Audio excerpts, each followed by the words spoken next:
Hello, I'm Peter Campos with the Gallup McKinley County Chamber of Commerce, and I'm here with mayoral candidate Timaris Montano. We're here to do some questions that our businesses have come up with just to try to get some more information on her candidacy and see how she will affect our business community. Timaris, are you ready? I am ready. Thank you for having me. Absolutely. So the first question is concerning fiscal stewardship. The city of Gallup manages a multi-million-dollar budget that directly impacts local services, infrastructure, and community growth. What experience do you have working with budgets of this scale? I think there's very few people in our community that actually have that. I think the question should be, do you understand budgets? Okay. That is the key to actually managing the budget, because if you can understand the different departments, their budgets, and everything, every component that comes with the budget, plus the revenue, the income source, and how they should be spent. That is the question that should be asked. And yes, I understand budgets with nonprofits, as an executive director, as owning a business. I understand budgets very well. Okay, great. How will you ensure fiscal responsibility and accountability on behalf of our residents and businesses? Transparency. Transparency comes in many different forms. It's not just saying, I'm going to be transparent. It's not just putting it on the website. In order to be transparent, there needs to be a plan of transparency. That should be including town halls. That should include different types of votes. For example, the water issue is coming up. That's a huge ordeal. And how can I, myself, the council, make a true decision for our community without knowing what our community wants? Because we do have several options that we're going to be facing in January. Sure. Okay. What is your position on the current gross receipts tax increments? Well, we used to be one of the highest, and right now McKinley County, we are still the highest just in our county alone. But that doesn't really say much because, of course, we're the biggest community. As for the increments, there's so many people that would like to continue shopping here, our neighboring neighborhoods, ourselves, our citizens. And when it's high, it's hard to keep income in our community. And I think we also need to keep people in our community from always traveling outside. Like I like to bring sports teams, tournaments that they all travel to Farmington and Durango to, considering that if we decide to lower our tax, our gross receipt tax, because that's what I would like, because we'd be able to afford to bring in more people into our community, but we'd have to find an income that deficit that we're going to be looking at. That's the key. If we can find that deficit, then yes, let's roll back those taxes. Let's get those taxes under control.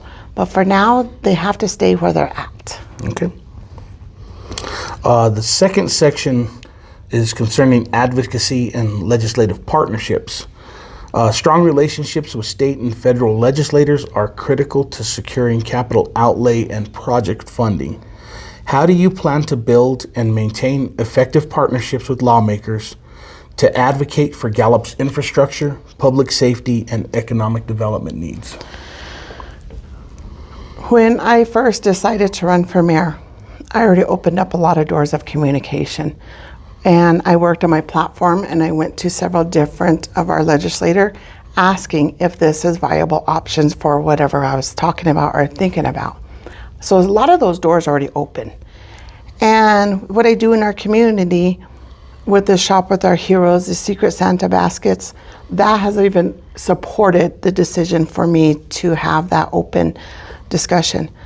I also know that there needs to be a communication plan. In order to have that, we need to make sure that we're supporting everybody. And that includes the county, that includes our legislator, and showing up. Attendance is supporting, attendance opens up that pathways. And sometimes we want to say, yeah, go ahead, my assistant, go visit, but it doesn't do justice because I'm the one that's not there. I'm not the one that's advocating. And I feel like if we grow those relationships and have a unified goal, whatever that goal may be, if it's public safety, as long as it's all unified, we can all work in the same direction. And it just makes our relationship with our legislators so much easier. Okay. The third section is community priorities and vision. From your perspective, what are the top 3 priorities for Gallup's future? So I did a unofficial survey on my website, and there's actually, I can't remember the exact numbers. Everybody was concerned about social issues, and that is unsheltered, drugs, and I can't remember, there was something else. Oh, the safety. Those are a lot of issues that we can deal with. When I started researching, I realized that without water, we wouldn't have any of these issues. We would not have economic growth if we don't have water. I grew up on the res without water. I know what it feels like to drive an hour for us to get water. The water right now is the most important issue that as a community that we need to face. Is that pipeline is 90% done. We don't need all of the infrastructure on that, but now we need to be able to create relationships so we can have water rights. So that way we can be able to help our community and surrounding communities, because comes January, we're gonna have 3 major issues. That are 3 major decisions that we have to come up with according to our water. Now, that's important, but our citizens here feel like safety is the huge issue. That includes unsheltered, that includes kids, that includes our most vulnerable people, which are usually the elderly and parents with kids that are trying to go back and forth. And when on my unofficial survey, they deemed Safeway and also Albertsons as the most dangerous places that they don't want to go. Okay. How will you work collaboratively with citizens, business leaders, and community organizations to address these priorities and move Gallup forward? Once again, I know everybody says like town hall is not a big deal, but every aspect that we deal with has its own momentum that can be put in place. So for example, if we're talking about beautification, let's start an initiative where if your business is out front and facing a street, why don't we pull the weeds of that area that we're taking care of? Why do we have to wait for the city to do it? It's all about communication. It's all about initiating. And I think it's also about uniting for a unified goal. And those goals could be three at once. It doesn't need to be one singular goal to make this place better. I also feel like with our unsheltered, there's a lot that we can do to help them. And I know we're going to go further into that, so I'll leave that alone. I also think that another issue that we need to figure out as a community is our medical.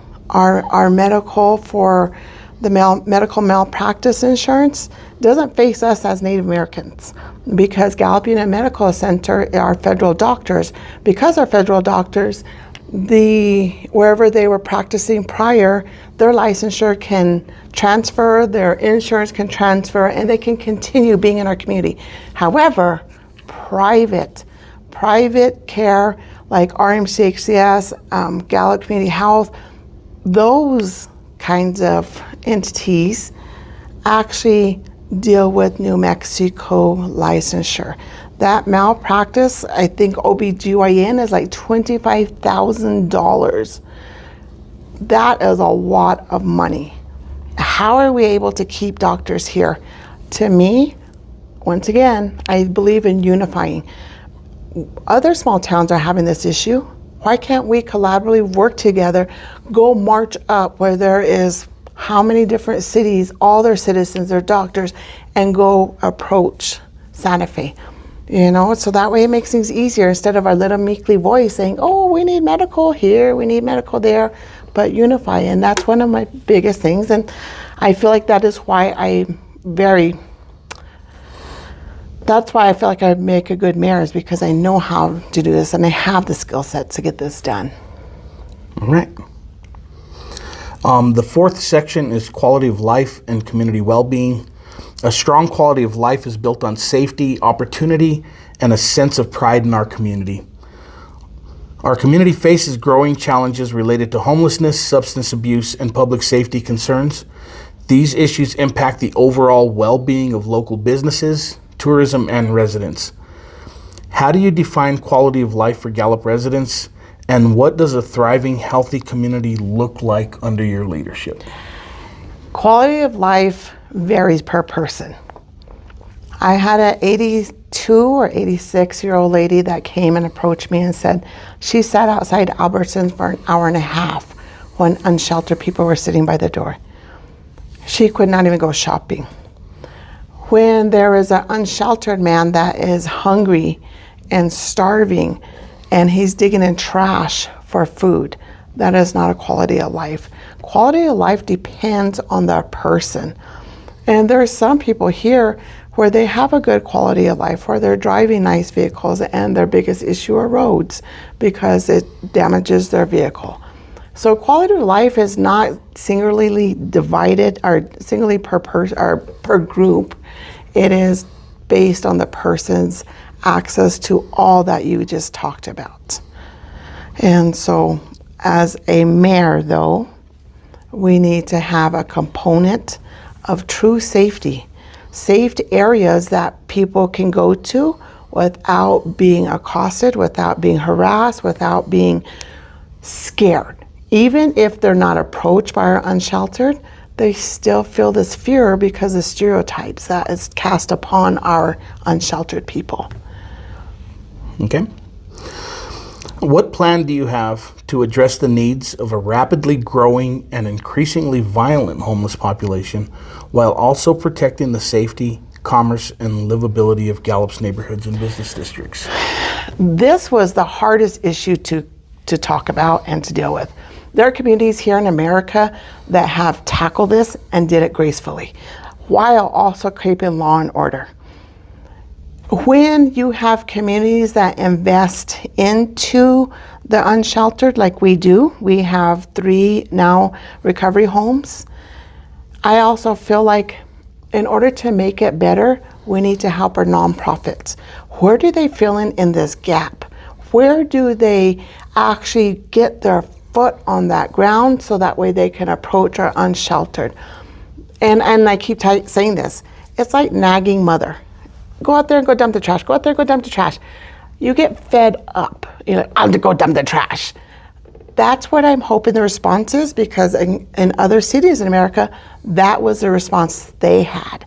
And so the more that we can be there to support them where they're at, and that may be, some days it may be shoes. Some days it's water. Every time I take food out to unsheltered, they appreciate the food, but they always ask, can I have water? There's nowhere to get water. So it just depends on what's going on. I do believe in law and order. I do believe in safety. For now, I would like to organize our nonprofits to be able to help our unsheltered with, of course, the help of city behavioral health.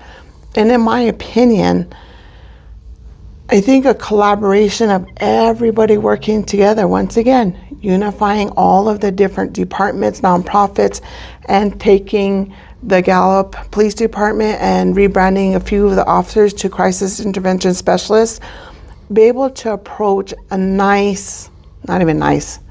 safe, humane way to deal with our unsheltered, because I have a creator that I have to answer to. And I have to be able to say, I did my best while caring for people, because I will not make a crime for being homeless. I just feel like that's inhumane, but I also like to follow the steps of other cities that worked with them as well and are successful. Sure. All right. The last section is economic strength and growth. Gallup was once among the top 5 cities in New Mexico for gross receipts revenue, but today sits closer to the middle of the pack. So what do you believe has driven this change, and what strategies will you champion to strengthen Gallup's business climate, attract new investment, and restore our community's economic momentum? I wish I can pinpoint, because this I also research, and I feel like I want to pinpoint to exactly what, but it's not. It is a whole string of circumstances that hits this. The first is, in order to do a business license, the business owner has to get the license, then take the license to each department in hopes that it never gets lost. And if it gets lost, then they start all over again. I would like to refine that to one click, watching it online. But that means we have to go and give money to our IT department to have a program like that, to be able to help our organizations or companies or nonprofits be in our area a little more. Then our planning and zoning. I would love for us to have our sidewalks taken over by the city, but that means we would give up 5 feet of ADA compliance with our city. So it means if your sidewalk is 2.5 and you have a wall that's butted up towards it, that wall will come down and the city will not fix it. I think we should be able to change ordinances so we don't need their certified 2 concrete person. I mean, I know I can lay concrete. I've done it before. I know that it doesn't cost me a lot, and it just makes things easier for me to do a little patch here and there compared to investing a lot of money. And I also think easement waivers. Easement waivers is hard to deal with when cities don't allow simple little easement waivers. And to me, it's something that should be easy for us to do and to give. When you take away a lot of that red tape, you take away and make access easier into our city, and once again, we're all beautifying the community by picking the weeds, even if it's not our weeds, it's the city's weeds, or coming in to work with whomever we need to work with to get a batch plat so we can fix our own roads. We don't have to worry about trying to get that road fixed. There's so many things that we can do and we should be doing. I also know that my ideas require money. I also know that getting that money here to make our community beautiful, that's the hard part. That is where we need to, once again, to work with our legislators, work with our county, work with our state, so that way we can get on and getting wards. This year we had no roads worked on because of the asphalt program. The state took it all, and our street department is getting beat up for it, and it's out of their control. It literally is out of their control, and I feel so bad for them. Yeah, absolutely. All right. Do you have anything else that you'd like to say to our chamber community members that's on your mind? Yes. My name is Timaris Montano, #1 on the ballot. I know there's a lot of questions about me, but I've had a stake in our community far longer than a year ago. I've done a lot of programs in our community that helped us. I think the biggest key to deal with a lot of our issues is preventive. Preventive means preventive maintenance. Let's start getting into a habit of making sure our preventive maintenance budget is big so we don't have to always constantly working on those stuff. For social issues, I believe preventive is working with children. Children are the key to a different life in our future. And I don't mean bigger fields. What I'm talking about is like rebranding Brian Larry Mitchell building to a youth center. A youth center where kids don't have to worry about income, social status. They just come in and be kids where they find common bonds of Legos, of Star Wars decaling stuff, or I'm also, forget the Star Wars, Minecraft. So being able to break those bonds, and then we're giving hope for children to see a different life. And that to me is the key. And once we're able to do that, I would like to make sports fair for all children. Gallup has the youth basketball. Why can't we help the baseball, the soccer, the football? Why does it have to be just basketball? What do we need to do to make it equitable for all? And if there's people that can't afford it, then let's have them fundraise in the coaching or in the concession stand. If there are people that really can't do anything, then we can train them for referees, because parents want to be able to take their kids to situations or to games and have them grow, because sports, hobbies, and just supporting our youth is where we're going to see it decrease, because 560 children, Gallup McKinley County schools, are deemed unsheltered, unhoused. Where are they going to go?